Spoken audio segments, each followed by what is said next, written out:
Well, the 2007 Shelby GT500 is down again with the second new alternator. Before you guys ask, yes, this was the era where there was a ton of alternator problems.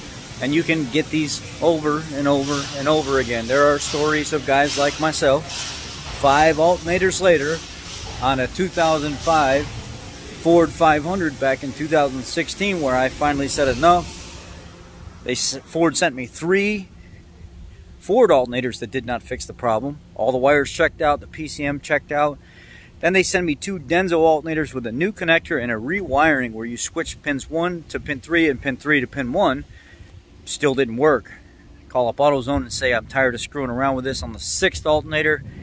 Send me an AutoZone Gold. Put the AutoZone Gold in. Luck of the draw, fixes the problem. I put the connector back to the stock way it was wired as well. And Ford paid for everything. They paid for all my labor that I had into all this. They paid for the AutoZone alternator as well. I was fed a story where there's still no accountability of the amount of alternators with bad regulators or bad programmed regulators from back in the mid-2000s still on the shelf. Well, that was the story I was fed.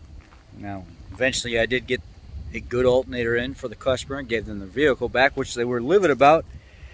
Since then, in my years of being in the field since 2016, it's 2021 now. You would think that we wouldn't have these problems anymore, but on the contrary, that's not true. There was a gentleman that came in an Explorer, came in a mid-2000s Explorer, ended up going to AutoZone when his pulley locked up on the alternator, the bearing assembly or whatever locked up. Just threw the belt off of the harmonic balancer, crank pulley, and anyway, wanted to put a new one on it because it kind of destroyed a couple things on the front of the motor. Not only the bearing, the dampener was actually all screwed up and stuff as well because of how the system locked up. And he went to AutoZone, brought us the AutoZone reman alternator, didn't work, had to pay again, got us another AutoZone reman alternator, didn't work, goes with the Ford alternator, it does work. Another guy, Ford 500, another situation, or was it a Freestar? Freestar or Freestyle, whatever the hell it was called. Same situation. Goes with a Ford one, didn't work. Gets another Ford one, doesn't work. Goes to his 3rd one, gets a good Ford one, same part number, same everything, it does work. Here I am today, 2007 Shelby GT500, trade-in vehicle. It has 19,000 miles on it. The porters are in the wash bay down here detailing it. They go to start it up, charge lights on. Rev it up, goes away, but the voltage doesn't come up. Okay, so let's diag this thing. They said, no, let's just put an alternator in it. It's got 19,000 miles, nothing's wrong with it. These are typically based on experience and the amount of vehicles that come into the dealership all the time. 99.9% of the time, it's not the wiring, especially in a low mileage car like that. It was completely functioning fine. It comes down to the alternator went bad. There's too many times it sat on the lot through the auction and then getting here and then moving the vehicle around, battery going dead, destroys the alternator. So we look at the vehicle and notice that somebody actually just put a brand new battery in it before it went to auction, and then we bought it from auction because it's so clean. It's just a phenomenal vehicle, man. There was like no scratches, no nothing. It's just flawless. A couple little spots or whatever, but you'd think with a car from 2007 it'd be beat up. Wasn't the case. It's in really good shape. So somebody was chasing this problem before, and then we got it at auction, and now it's ended up in our lap. And I put an alternator in. They give me a reman AutoZone because it says Ford is on back order. Nobody can put their hands on it. Charge light goes out just for a little bit, comes back on the next time it's started up. No matter what you do, this thing will not charge over 11.9 volts. Just give me another alternator. Well, get another alternator, stick it in there. Today, customer, since the first time I put it in and the second time I put it in, there's a customer that came and actually paid cash for a vehicle. He wanted that Shelby. Now somebody owns it. Vehicle's back in the shop. Second AutoZone alternator, charge lights on. will not get over 11.9 volts. Go through a Ford pinpoint test, takes me straight to the alternator. When you jump pins 2 and 3, or the Gen Mon and Gen Con, which is your yellow green and your yellow wire, with the connector unplugged, jump the 2 pins, just put a pin in each one with a wire in between, start the vehicle up. When you start, or actually key on, let it communicate with IDS, let everything come online, then start it up.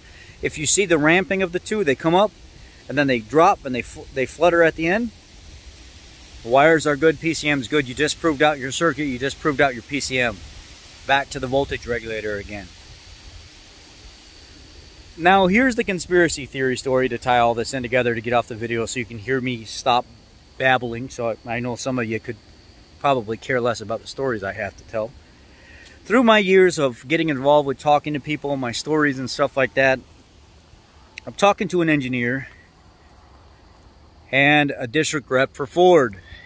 The story goes, in the mid-2000s, with the gentleman that actually figured out what the problem was with the voltage regulators, he actually was able to figure out how the programming is supposed to be, how the voltage regulators and stuff are supposed to work, but there was some kind of falling out or some kind of issue where he no longer wanted to work for Ford or left Ford or got fired or something like that. So he took everything that he found out about the way it was engineered and the way it was programmed and designed, took it with him. Maybe it was one of those situations where it's like, you know what, screw you. If I'm not working here no more, I'm not going to give you the work that I found out or what I engineered or what I created. I'm going to take that stuff with me and you don't own it anymore. Since the mid-2000s, where this story takes place, and him leaving Ford and taking what he found out programming and design-wise or designed, we've had nothing but problems with these things on and off. The mid-2000s alternators are a nightmare for Ford. I actually have a handwritten schematic from a district rep that got a hold of another escalated engineer manager of a department and confirmed that this story was told to him, the same exact story.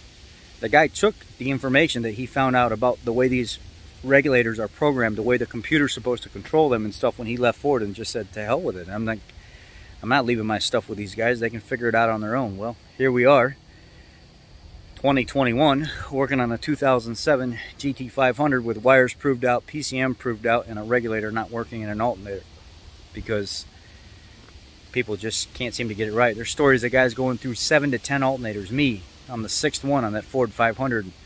The 500s, the freestyles, it's just, they're a nightmare. 04, 05, 06, and 07, just complete nightmare with random vehicles, with voltage regulators, with Ford. Just atrocious. Figured I'd share that with you guys. Y'all be blessed.